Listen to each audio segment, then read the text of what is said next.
In today's video, I'll show you how to install and use a trainer and silent health 2 to enable cheats like infinite health, ammo and more. Check my video description for this trainer download link. Scroll down. Under file, select the latest version.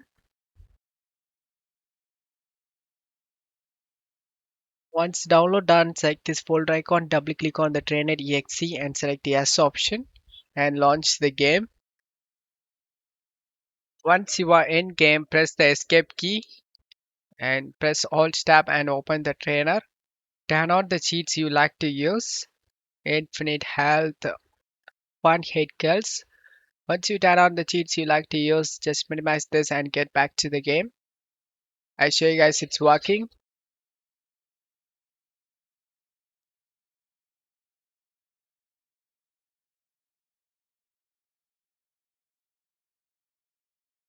And as you can see, one hit, easy to play the game.